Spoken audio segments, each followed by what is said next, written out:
They said Emily Harper vanished on her way to school. Just a girl on a red bicycle who never rang the bell.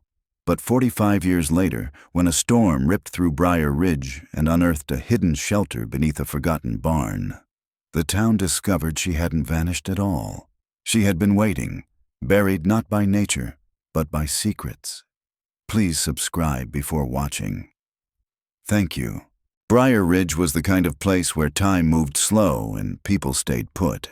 The trees arched over narrow streets like protective arms, and everyone knew which screen door squeaked and which neighbors overwatered their lawns. It was quiet, ordinary, and that's what made the disappearance of Emily Harper all the more jarring. It was a bright spring morning in April 1980. The kind of morning that smelled like fresh-cut grass and sounded like distant lawn mowers and robins in the trees. Emily Harper, 12 years old, with a red ribbon in her hair and a lopsided smile, pedaled away from her house on her red bicycle. Her backpack bumped against the wire basket. Her last known words were, "Tell Mrs. Pickens I finished that book," to the mailman across the street. She never made it to school. She never rang the bell. The school called at 9:22 a.m. By 10:15, her mother was pacing the porch, clutching her apron with white-knuckled fists. At 11:30, her father left work at the grain mill to join the search. By 3 p.m., the sheriff had issued a missing child alert. The community banded together, forming search lines across the creek, the woods, the old trails behind Miller Farm. But the girl was gone. 3 days later, a boy named Jimmy Kirkland found Emily's school bag in the shallow creek south of town. It was waterlogged but intact. Her math notebook still had a doodle of a cat on the front page. There was no sign of her bicycle, shoes, or Emily herself. Rumors swirled like dust devils on a dry road. She was snatched by a stranger. No, it was that drifter they saw in town last week. Someone in town did it. Someone we know. Emily's disappearance gripped the town in fear and confusion. The Harper family shut down emotionally. Her father stopped going to work. Her mother stopped cooking. Her older brother Daniel, 15 at the time, barely spoke for a year.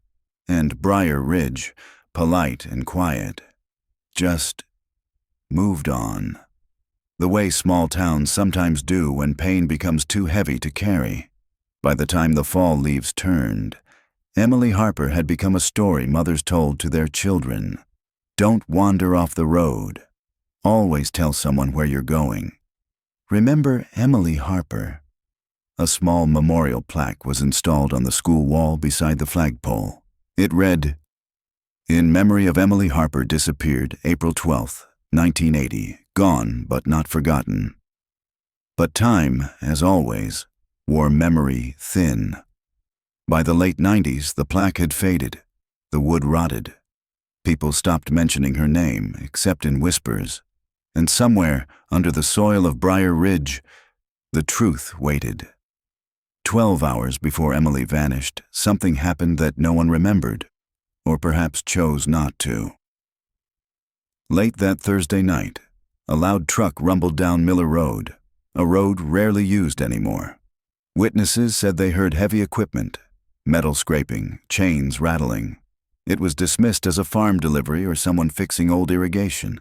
Nobody thought to connect it to Emily. That same night, neighbors nearby reported a strange chemical smell drifting in from the old Miller property. One woman got a nosebleed. Another's chickens died the next morning. No one took notes. No one asked questions. The sheriff back then, Earl McCready, made a strong public showing. There were flyers, TV statements, volunteer search drives. But behind closed doors, Earl admitted to his deputies, "There's no trail to follow." It's like she just evaporated. There was one lead, a muddy partial footprint found near the creek, too big to be Emily's. It was never matched to anyone. The only physical trace of her, aside from the school bag, vanished like smoke. And then there was Old Man Wilkins, the caretaker of the Miller property, who claimed he saw Emily's bike near the barn the day she vanished. She was out by the edge of the field, he told investigators, trembling, talking to someone. I waved, but she didn't wave back. Next time I looked, she was gone. When asked who she was talking to, he replied, "Didn't see. Only the shadow." They said Wilkins was senile, that his whiskey habit made him unreliable. No one pursued it further. That was 45 years ago. And in all that time, no one knew the girl was still on the property, buried deep. Not in body, but in story. The wind shifts directions on a spring night in Arkansas. Sometimes it brings rain, sometimes answers, and sometimes the wind unearths what the town long tried to forget. Clara Harper hadn't planned to come back to Briar Ridge. Not for a visit, not even for a funeral, and definitely not to stay. But when her father's stroke struck just before Easter and the assisted living facility called from 3 states away, the decision was made for her. Now, driving past the weather-worn "Welcome to Briar Ridge" sign, her stomach turned. It was smaller than she remembered. Chipped white paint, vines growing up the base like ivy trying to erase the past. It had been 12 years since she'd last been here. And still, it felt like the ghost of the town wrapped itself around her throat the minute she crossed the line. She parked outside the old Harper house on Sycamore Lane, a modest brick home with too many windows and not enough life behind them. The lawn was overgrown, the shutters crooked. The porch swing was still there, but the ropes had frayed and sagged with age. Inside, her father lay asleep in a rented hospital bed in the living room, monitors gently beeping beside him. He looked smaller than she remembered, shrunk by time and illness, his once powerful voice now a whisper of breath. "Clara," came a voice from the kitchen. It was Marcy Benson, a longtime neighbor who now doubled as caretaker. She offered a tired smile and a warm hug. "Your daddy's resting. He has good hours and bad ones, mostly bad, I won't lie." Clara nodded. "Thanks for keeping things running." Marcy patted her shoulder. "Wasn't just for him. Your mama was like a sister to me. I'd do it all over again." Later that night, Clara sat in the dim living room, flipping through a binder of old mail. Most of it was bills. A few "get-well-soon" cards. But wedged between the envelopes was a folded piece of local newspaper, yellowed at the edges. It was a clipping, a reprint of the 1980 article about Emily Harper's disappearance, her aunt, the family's phantom.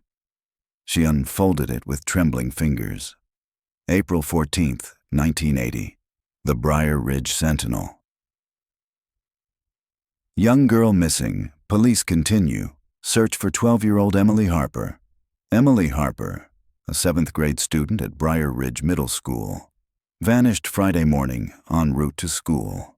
She was last seen riding her red bicycle on Miller Road.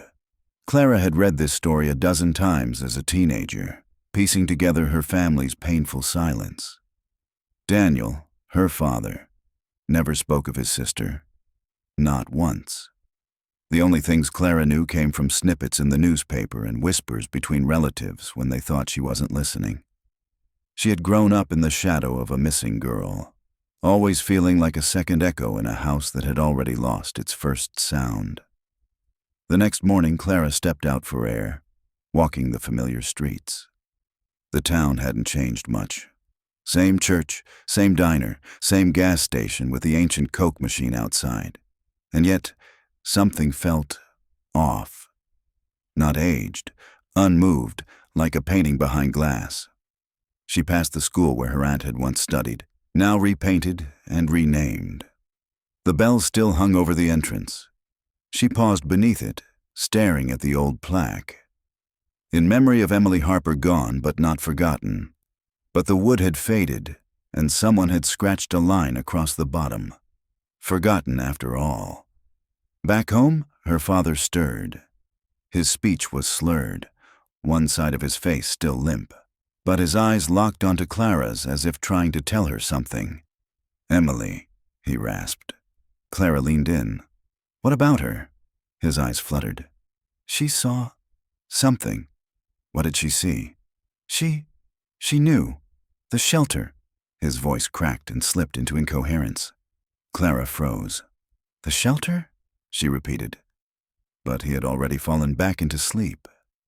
That evening, Clara visited the local library to dig deeper. She knew the librarian, Mrs. Whitlock, now elderly but sharp as ever. "I remember your aunt," the woman said, her voice softening. "Sweet girl, smart, loved books, broke all our hearts. Do you still have the newspaper archives?" "Of course, back room, microfilm and all." Clara spent 3 hours reading every clipping about her aunt's case, tracing the community's panic, the sudden silence, and the abrupt end to all investigation. It all dried up around mid-May 1980, about a month after Emily disappeared. The final article read like a sigh of defeat.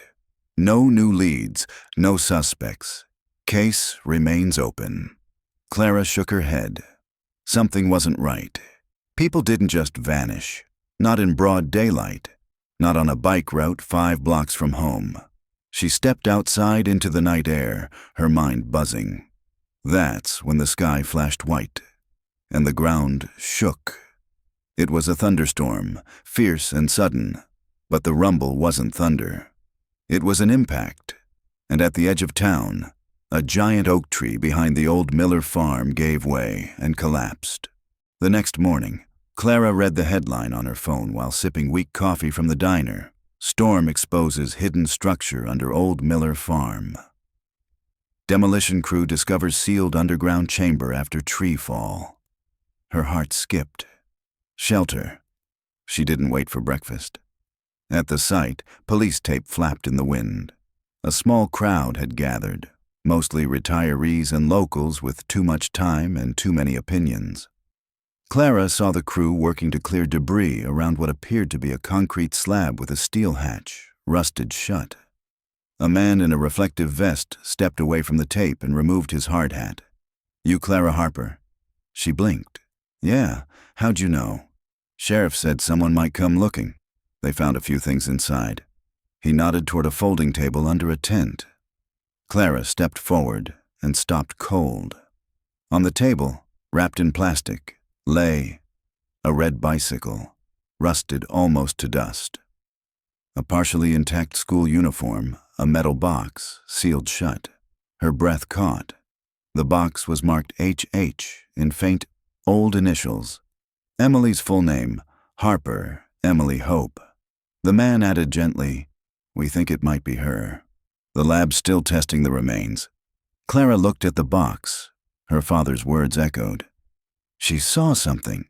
The shelter. The past wasn't buried. Not completely.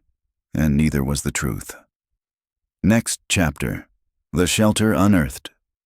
The box is opened. The diary inside speaks for the first time in 45 years. The metal box was heavier than it looked. At the sheriff's office, Clara sat across from Sheriff Leah Collins, a no-nonsense woman in her 50s with iron-gray hair pulled into a tight ponytail and eyes that didn't miss much. The steel box sat between them on a cleared desk, resting on a clean sheet of butcher paper. "We wanted you to be here when we opened it," Sheriff Collins said. "Why me?" Clara asked, voice low. "You're next of kin to the missing person we believe it belongs to. Emily Harper. That was your aunt, right?" Clara nodded, barely. The sheriff slid on latex gloves. With careful pressure, she pried open the rusted latch. It groaned like it hadn't been touched in decades. Inside, cushioned by yellowing cloth and disintegrated plastic wrap, were a few precious items. A small diary with a cracked vinyl cover. A locket, tarnished but still shaped like a heart. A pencil, worn down to the nub. A photograph of Emily standing in front of the Harper house, smiling broadly with her bicycle beside her. Clara reached for the photograph first. It had weathered time surprisingly well. She recognized the house, though it looked newer, brighter, before the grief had hollowed it out. Emily had the same soft eyes Clara had seen in the mirror, but it was the diary that held her. "Can I read it?" Clara asked. "Not yet," the sheriff said. "We're having it digitized and treated. Paper that old, that damp. It'll disintegrate if we're not careful. But you think it's hers? Collins nodded. The initials inside the cover are EH, and we found the bike she was last seen riding. That storm might have destroyed the barn, but it also exposed this shelter completely intact. We'll have DNA confirmation from the remains in a few days. But it's her. Clara sat back in her chair. She suddenly felt lightheaded. She wasn't kidnapped and taken out of town, she said aloud, mostly to herself. She was here the whole time. Collins leaned forward. And nobody knew. Or, worse, someone did and stayed quiet. Later that day, Clara stood at the shelter site, staring into the dark hole beneath the broken barn. The slab had been removed, revealing a short stairwell leading into a crude underground room lined with wood paneling. A single, dangling light bulb hung from the ceiling. It had been converted from an old Cold War storm shelter, maybe once stocked with supplies, now barren and dead quiet. "You want to see it?" asked Deputy Ethan Rhodes, a younger officer who had helped with the dig. "Has it been cleared?" "Yes, no hazards. But bring a flashlight. It's pitch black without that one bulb, and the generator's finicky." Clara followed him down carefully. The air smelled musty, of wet wood and trapped time. Her light passed over the walls, scratch marks, maybe fingernails, and what looked like writing etched into the lower corner, a child's hand carving. "April 18th, still no one, cold, trying to be brave." It hit Clara like a punch to the chest. She was alive in here, she whispered. Ethan nodded grimly. Judging by the markings and initial medical review, she survived at least a week, maybe 2. Starved, dehydrated. No signs of trauma, no struggle. She didn't die violently. She waited. Clara had to sit on the step. What kind of monster hides a little girl here and never comes back? Ethan didn't answer. Maybe because the answer was too big. Or maybe because it was someone they still passed in town. Someone who paid taxes, went to church, smiled at kids in the park. Back home, Clara told Marcy about the discovery. The older woman gasped and covered her mouth. "All these years," she said. "We thought she'd been taken. But she was right there, at the Miller place." Clara nodded. "Sheriff's office thinks someone used the old storm shelter to hide her. Maybe they panicked. Maybe they meant to move her. But she was alive for days." Marcy crossed herself. "Lord have mercy." That night, Clara couldn't sleep. Her mind spiraled. Her father's words, the diary, the shelter, and that photograph. Emily smiling without knowing the cruel fate that would await her before the day's end. Clara pulled the photo out again.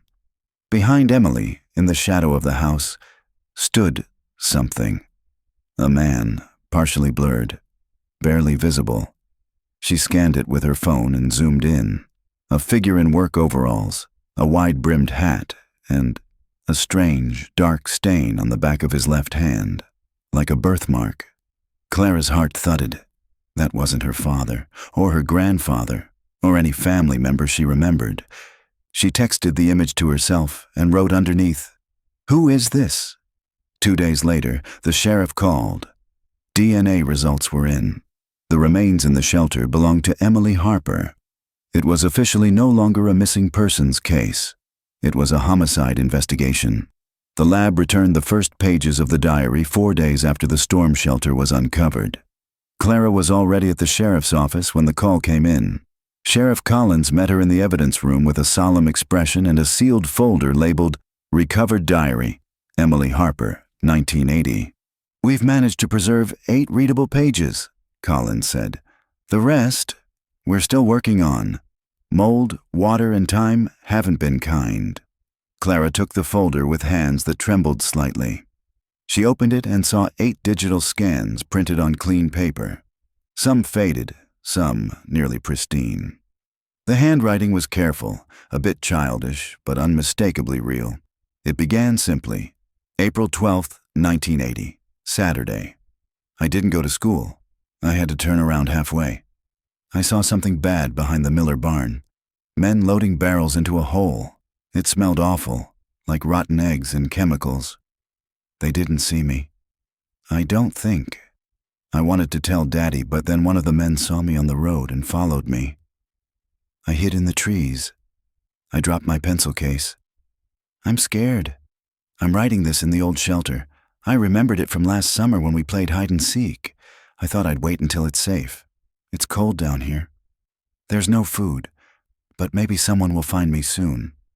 Clara stopped reading and looked up at the sheriff. She hid herself. Collins nodded slowly.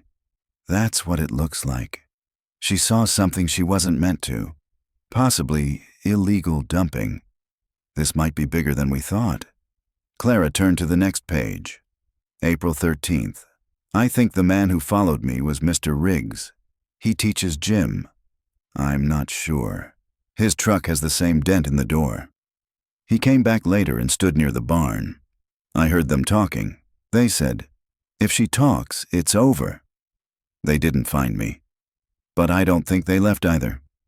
I miss Mom. I want to go home. I'm hungry. Mr. Riggs? Clara whispered.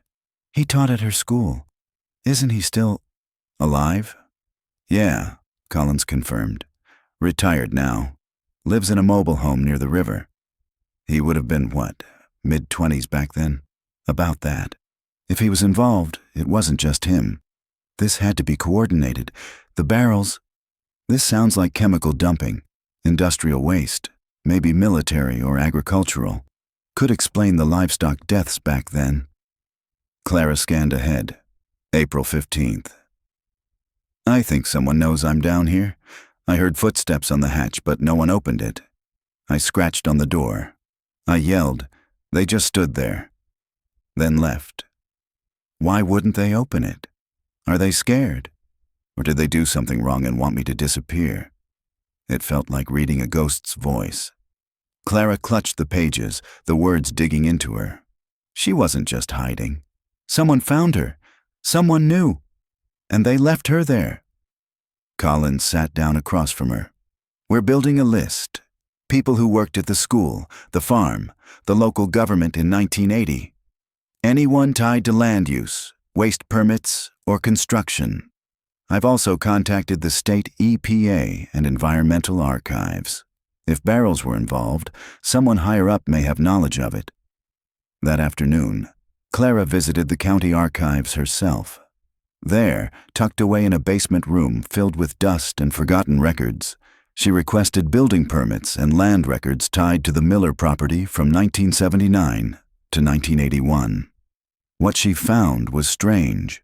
A permit was filed in January 1980 by the town council to allow temporary soil storage on the Miller land. The signatory, Principal Kenneth Voss of Briar Ridge Middle School. Another name listed as co-sponsor, Councilman Donald Harper, her grandfather. Clara stared at the document for several long minutes. Her grandfather, long dead, had helped approve something on Miller Farm. A school principal had backed it, and weeks later, a 12-year-old girl who stumbled across a secret was gone. She took a photo of the document with her phone. Then she sat alone in the back of the archives, her hands cold, her jaw clenched. When Clara returned to the Harper home that evening, her father was awake. His eyes followed her across the room, and for a moment, they were lucid. I read the first pages, Clara said quietly. Emily saw something. She knew, and someone left her there. Daniel swallowed with effort. Your grandfather, he rasped. I know. He signed the land permit. So did the school principal. Daniel's hand gripped the blanket. His eyes watered. He made them stop asking questions. Did you know? A pause. I was just a kid, but I heard arguments, late, after she disappeared. I heard Dad yelling at someone about barrels, about Emily talking too much. Why didn't you say anything? He closed his eyes. Because I was scared. And by the time I wasn't, it was too late. That night, Clara returned to her room and opened the final page from the diary. April 18th. I don't think I'll be found. If someone ever reads this, please tell them I didn't run away. I didn't lie. I only wanted to do the right thing. Tell Daniel I remember the game we played in the creek, and Mom's song at night, and the ribbon in my hair. I just wanted to go to school. I wanted to ring the bell. Clara pressed her hand against the page. You will, she whispered. You will. The next morning, Clara walked the perimeter of Miller Farm. The barn was now a skeleton of beams and broken shingles. Yellow police tape fluttered like broken wings in the morning wind. She could still smell the earth's upturned scent, still see the concrete outline of the shelter where her aunt had spent her final days. She kept turning the last words of Emily's diary over in her mind. I just wanted to go to school. I wanted to ring the bell. Clara had always pictured her aunt as frozen in time, a girl in a school uniform, a red bicycle. But now she saw her as something more, brave, observant, and terrifyingly alone. Clara needed answers. She wasn't going to wait for someone else to uncover them. Back at the library, she asked for records on Kenneth Voss, the school principal who co-signed the 1980 land permit. Retired in '84, Mrs. Whitlock said. Had a stroke, died in '97. Didn't have much family, far as I know. Oh, except maybe that cousin of his who ran the hardware store. Last name, Mercer? Clara made a note and left.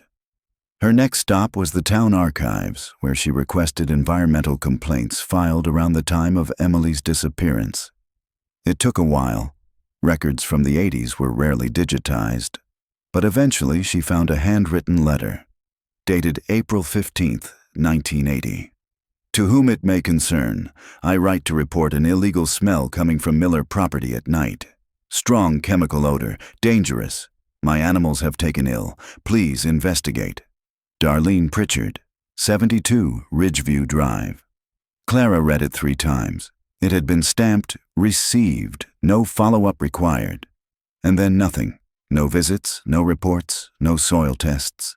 Just silence. She stopped by 72 Ridgeview Drive, unsure what she'd find. A woman in her 60s answered the door, hair in curlers, eyes guarded. Yes. Hi, I'm Clara Harper, Emily Harper's niece. The woman blinked, then slowly opened the screen door wider. I remember your aunt. I found a complaint letter you filed in 1980 about something happening on Miller Farm. You found that? Darlene said, eyes narrowing. Lord, they told me that was nothing, that I was imagining things. They who? The council, the sheriff. Your grandfather came by personally and said it was a misunderstanding. Gave me a bag of feed and told me the town would make it up to me. She crossed her arms. Next week my chickens were dead. 2 goats got sick, and then your aunt went missing. You think it was connected? Darlene looked her dead in the eye. I know it was. But after Emily vanished, everyone just shut up. Like fear settled in over the whole town. She lowered her voice. Clara, you be careful. They're not all dead yet. That evening, Clara received a brown envelope on her doorstep. No return address. Inside, a photocopy of a town council roster from 1980, with 3 names circled in red pen. Kenneth Voss, Principal Donald Harper, Councilman James Riggs, PE teacher. At the bottom was a note scrawled in shaky handwriting. Ask who cleaned up the creek in '81. Start there. Her pulse quickened. She went to the diner the next morning and found Bill Mercer, Voss's cousin and retired hardware owner, sitting in his usual corner booth. She approached carefully. You're Bill Mercer, right? He looked up over his glasses. Depends on who's asking. Clara Harper, Emily's niece. His fork paused halfway to his mouth. He didn't speak for a long moment. Then, he set the fork down. Didn't think I'd ever hear that name again. I think your cousin knew something about what happened to her. I found his name on permit files, on council rosters. I found Emily's diary. He stared at her, then slowly shook his head. You're stirring ghosts, girl. I'm trying to tell the truth. That's the problem with the truth, he said, sipping his coffee. It doesn't care who it buries. As she left the diner, A dark green pickup truck pulled up beside her at the crosswalk. The passenger window slid down. "You need to stop asking questions," the driver said. He wore sunglasses and a camouflage cap. His voice was flat. "Excuse me? You heard me. Some things in this town were buried for a reason." The truck peeled away before she could get a license plate. Clara stood frozen, heart hammering. They were watching. Later that night, she sat with her father again. "Dad," she whispered, "why would Grandpa be part of this?" Daniel opened his eyes weakly. He didn't want to be. He was pressured. They said the chemical dumping was just fertilizer runoff. But then kids started getting sick, and he said if Emily talked, it would all fall apart, that it was already too late. Clara leaned closer. "Did he know she was in the shelter?" Daniel hesitated. "Yes," he said, "but not until after. They told him too late. He never forgave himself." Clara pulled out her notes, her photos, and the town council copy. She connected the dots, names, dates, permits, and there, in the corner of one document, almost faded away. Creek Cleanup Supervisor, George Langston. That name hadn't come up yet. She opened the town directory and found it. Langston, George W. Former deacon, Mount Olive Baptist Church. Still alive, still in town. She circled the name hard. Mount Olive Baptist Church had once been the pride of Briar Ridge. Whitewashed walls, a peaked steeple, and stained glass windows that glowed like fire at sunset. Now it looked tired. The paint was peeling, the doors creaked, and the welcome sign leaned to one side like it had grown weary of greeting people. Clara stood at the edge of the gravel lot, staring at the building. She hadn't set foot here since she was a child, dragged reluctantly to a Sunday service during a summer visit. Back then, the place had seemed enormous. Today, it felt smaller, more like a monument than a sanctuary. She was here for one reason: George Langston. The name on the creek cleanup records. A former deacon, still listed as living in town. She stepped inside. The air inside the church was thick with dust and age. The pews were lined in perfect rows, each one varnished to a dull sheen. The organ sat silent. Keys yellowed from time and sun. The altar still bore the same cross, but the red cloth draped over it had faded to a dry pink. A young man was vacuuming near the back when Clara entered. He paused, startled, then turned off the machine. "Can I help you?" he asked. "I'm looking for Deacon George Langston. I was told he's part of the church." The man hesitated. "Brother George doesn't come around much anymore. Health issues." "Do you know where he lives?" "Out near the cemetery road. Trailer home next to the pines. You'll see the blue mailbox." Clara thanked him and turned to leave. But something pulled at her. An urge, like a whisper. She paused and looked toward the church office, the one her grandfather used to mention. "Is that the pastor's study?" she asked. The man nodded. "Used to be. Now we use it for storage." "Mind if I look around?" He gave a hesitant shrug. "I guess it's okay. Just don't take anything. Pastor won't be back till later." Inside the study, time had stopped. Books lined the shelves. Old theology volumes, sermon collections, and dusty hymnals. A cracked photo frame sat on the desk. 3 men in suits, standing on the church steps. One of them was Clara's grandfather. The second was Kenneth Voss. The third, she guessed, was George Langston. On the far wall was a locked cabinet. She tried the handle. Stuck. Then her eyes caught a loose floorboard near the baseboard heater, slightly raised. She knelt and tugged. The board popped free. Inside the gap was a sealed envelope, dry and crisp despite the years. She opened it with trembling fingers. Inside, a single, handwritten page in a careful, familiar hand. It was her Aunt Emily's. "If anyone finds this, I wrote it on April 16th. I left it in the church in case the shelter isn't safe anymore. I heard Mr. Langston arguing with someone outside. They said the girl is a problem that needs solving. I know it was him because he talks loud. He said, "We already buried enough truth. One more won't matter." Clara sat back on her heels, her breath caught in her throat. Langston wasn't just part of the cover-up. He might have been planning to kill her. She drove straight to the cemetery road. Pine trees closed in as the houses thinned. The trailer sat hunched behind weeds and overgrown shrubs, blue mailbox leaning sideways like a drunk. Clara parked, got out, and knocked on the dented metal door. No answer. She knocked again. Still nothing. Just as she turned to leave, the door creaked open. A thin, hunched man stood in the doorway, wrapped in a flannel robe. His face was gaunt, liver spots dotting his scalp, but his eyes, those eyes were sharp. "I know who you are," he said. "Then you know why I'm here." Langston stepped aside. "Come in then. If you've come for ghosts, you'll find them."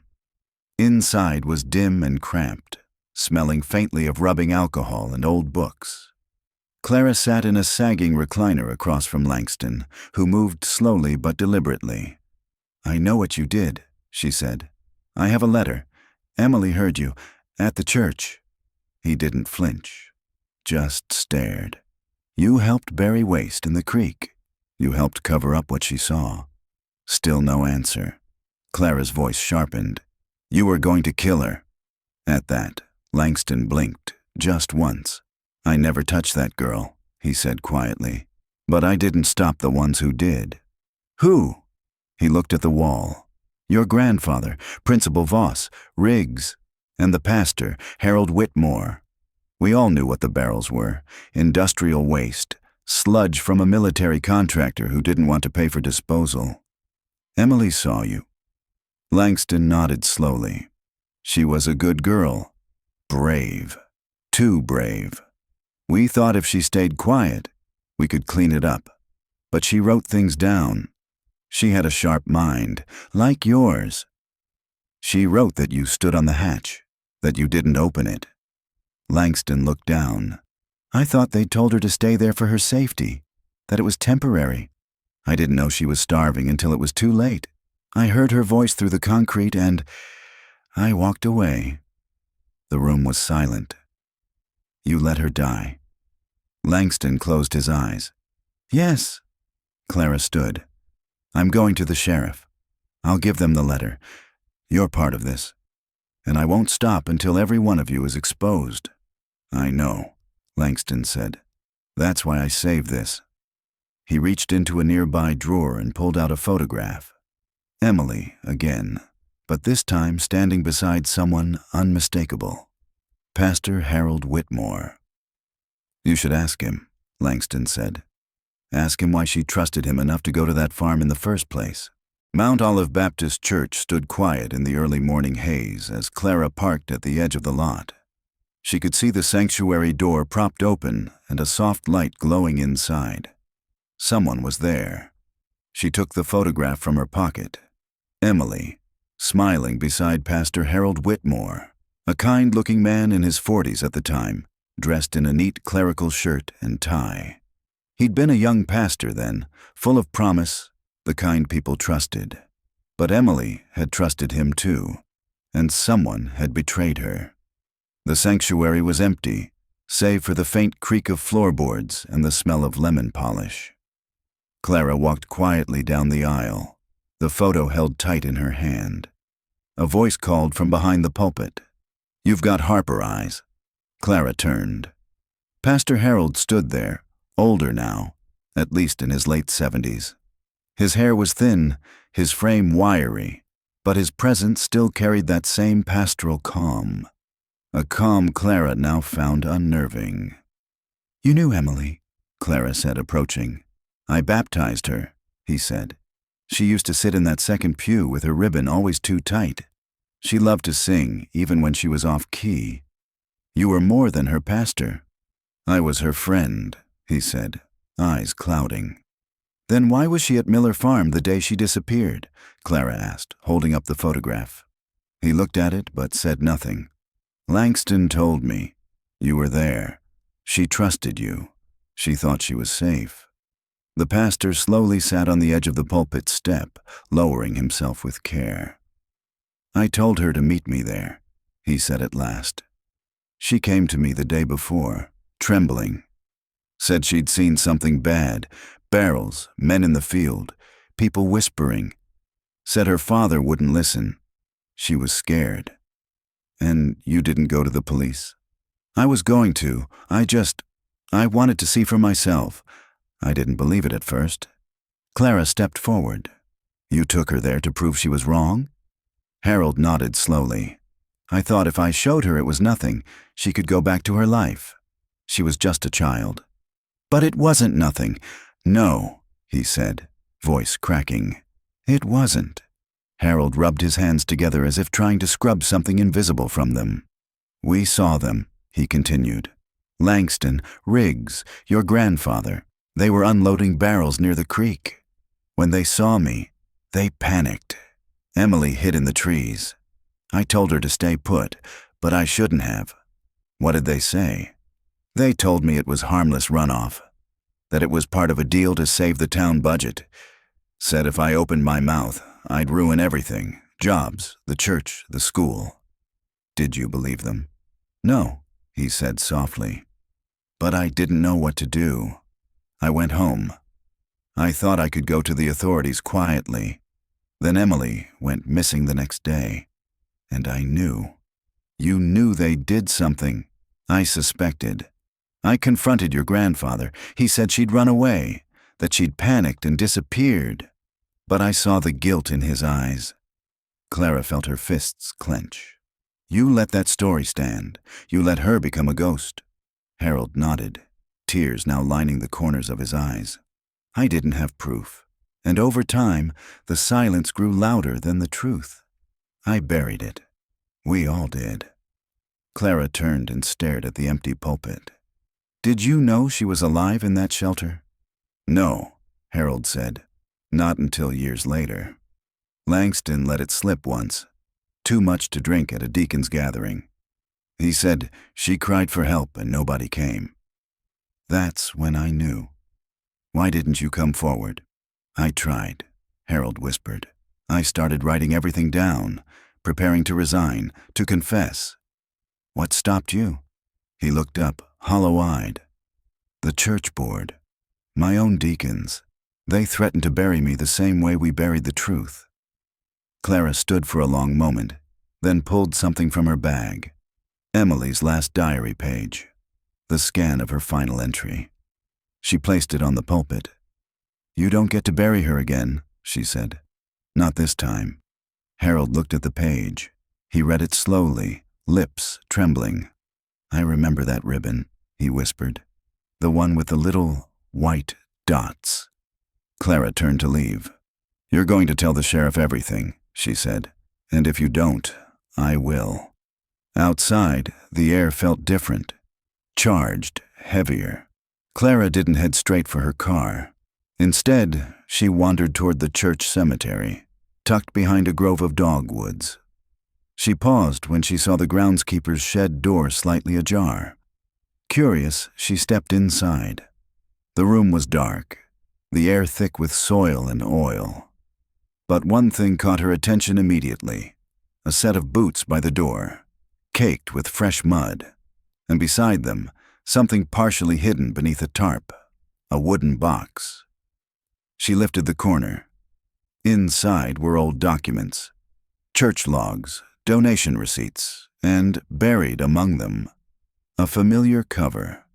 Emily's missing 1977 Sunday school journal, the one her father had said was never found. Clara clutched it to her chest. As she stepped back into the sunlight, something became clear. Emily had tried to tell the truth. The adults around her had buried it. But now, the ground was giving it back. The next Sunday morning, Mount Olive Baptist Church was full for the first time in years. Word had spread fast. Whispers in grocery aisles, rumors passed in church circles and diner booths. Emily Harper's niece has something to say. It was more than curiosity that drew the crowd. It was guilt. Or maybe dread. The town had long stopped asking what happened to Emily, but Clara was making sure they wouldn't be able to forget anymore. She stood at the front of the sanctuary, not at the pulpit, but just below it, where her aunt once sang in the children's choir. Sheriff Collins stood silently in the back, arms crossed, eyes on the crowd. Pastor Harold sat in the front pew, pale, expression unreadable. Clara stepped forward with a folder in her hand and a microphone set up on a stand. Her voice was steady, not loud, but clear. It didn't need to be loud. The silence did the rest. My name is Clara Harper. Many of you knew my father, Daniel. Fewer of you knew my aunt, Emily Harper. At least, not the truth about what happened to her. In 1980, Emily disappeared on her way to school. You've all heard the stories. You know what the old papers said. Missing, no leads, no body. But now we know more. Because 2 weeks ago, after the storm, a shelter was found under the Miller property. Inside was Emily's bicycle, her clothes, her remains, and her diary. A ripple went through the crowd. Clara opened the folder and placed a printed scan of Emily's final diary entry on the podium. She was alive for at least 5 days, hidden underground, hungry, afraid. She begged to be found. And she wasn't. Clara paused. She had discovered something. A group of men, including school officials, town leaders, and church members, were illegally dumping toxic waste near the creek.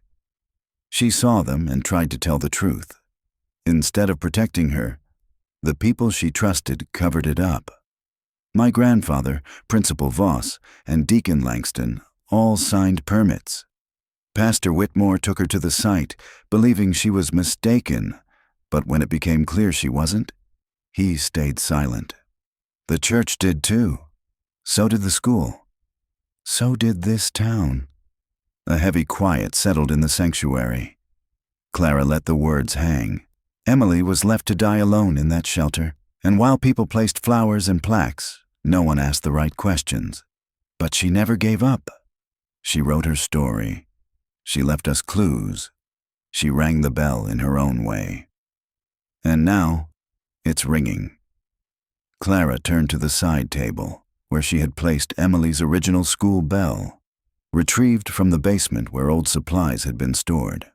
Rusted, chipped, but still functional. She struck it once. A sharp, echoing chime rang out across the church. The entire room flinched. After the service, people approached her with stunned faces, some with tears, some in silence. A few avoided her completely. Sheriff Collins spoke briefly. "The investigation is ongoing," she said. "Several individuals are being questioned. Additional charges are expected." Later that evening, Clara walked back to the shelter site, now completely cordoned off. A forensic team continued to comb the area. She stood there in the quiet. And then, one by one, people began arriving. They came in silence, with candles, with notes, with photos. By sundown, a makeshift memorial had formed, dozens of people lighting candles for a girl they had once forgotten. Clara placed the diary pages beside the flowers. "She didn't run away," she said quietly to no one and everyone. "She was brave, and you let her die." A voice beside her spoke. She saved more than she knew. Clara turned. It was Robbie Taylor, a young boy whose parents had once lived near the poisoned creek. He had survived childhood cancer linked to the groundwater. "Doctors said I was lucky," Robbie said. "But maybe it wasn't just luck." Clara nodded. Maybe it was her. Emily Harper was buried on a calm Saturday morning, under a clear sky that felt too peaceful for the occasion. After 45 years of silence, the Harper family held a funeral with her name etched in stone. A real headstone, not a plaque or a story or a whisper, but something that would last. The small cemetery behind Mount Olive Baptist Church, once a place of avoidance for Clara, was now a sight of solemn reckoning. Clara stood by the casket, watching the crowd. Some she recognized, some she didn't. Older faces wrinkled by time, younger ones who had only heard the story through town legend. Some came out of guilt, others curiosity, but they all came. Sheriff Collins stood in uniform. Pastor Harold sat quietly in the back, not leading the service, just listening. He had confessed fully. George Langston had too. Their testimonies, combined with journal entries, town records, and environmental findings, had resulted in multiple arrests and investigations, some state, some federal. Names were named, charges filed. And while not everyone who had played a role was still alive, the truth was no longer buried. As the minister read Emily's favorite psalm, Clara laid a red ribbon on top of the casket, a replica of the one Emily had worn every day to school. Then she stepped forward to speak. Emily Harper was 12 years old when she disappeared. For 45 years, the world believed she had been taken, lost, or forgotten. She wasn't. She saw something wrong and tried to do what was right. And instead of being protected, she was hidden. Not just in a shelter, but in memory, in silence. This town buried more than a child. It buried guilt, truth, and responsibility. But now we're digging it up. We don't heal by pretending. We heal by remembering. We heal by listening to the voices we ignored.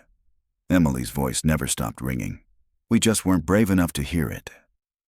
Later that afternoon, Clara sat alone in her car overlooking the Briar Ridge Valley. A gentle wind rustled the trees. The town felt different, lighter, as though the weight of a long-held secret had finally been lifted. Her phone buzzed with a voicemail from a local journalist asking for an interview. Another request for a podcast appearance, a publisher asking if she had considered writing a book. She didn't answer any of them. Not yet. She had decisions to make. That evening, she visited her father in the assisted living facility. He was seated in the garden, watching bees dance around a row of tulips. "She's home now," Clara said, sitting beside him. Daniel nodded slowly. "I dreamt of her last night. She was riding her bike, but this time, she made it to school." Tears welled in Clara's eyes. "She would have been a teacher," he said. "She always said that. Said she wanted to teach kids how to speak the truth." Clara reached over and held his hand. "She still is." Weeks passed. The church held a service of confession and remembrance. Donations poured in from former congregants and members of the public, funding the creation of the Emily Harper Foundation, a nonprofit focused on environmental justice and child advocacy. Clara was offered the position of executive director. She didn't answer right away. Instead, she walked the school route Emily had once taken. The same cracked sidewalks, the same trees casting morning shadows.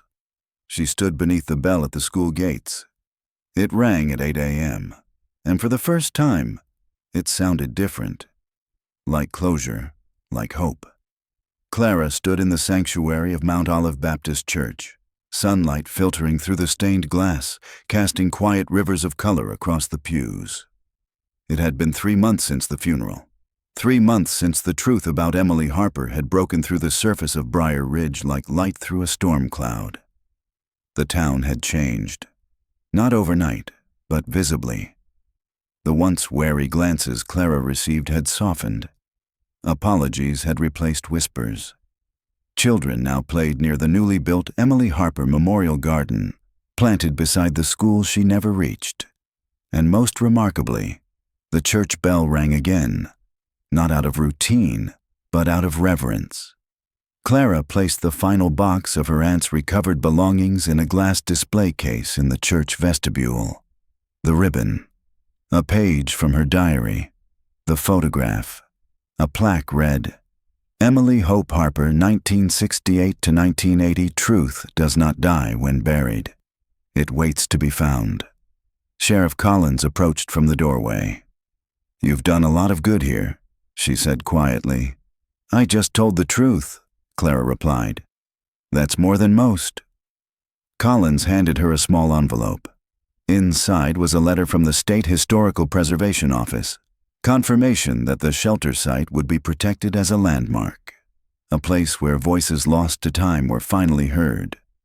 Later that day, Clara met with a board of community members organizing the Emily Harper Foundation. She accepted the role of executive director, not because it was expected, not because it was offered, but because the fight for justice and truth didn't end with her aunt's story. It began there. On a quiet Sunday evening, Clara visited the cemetery alone.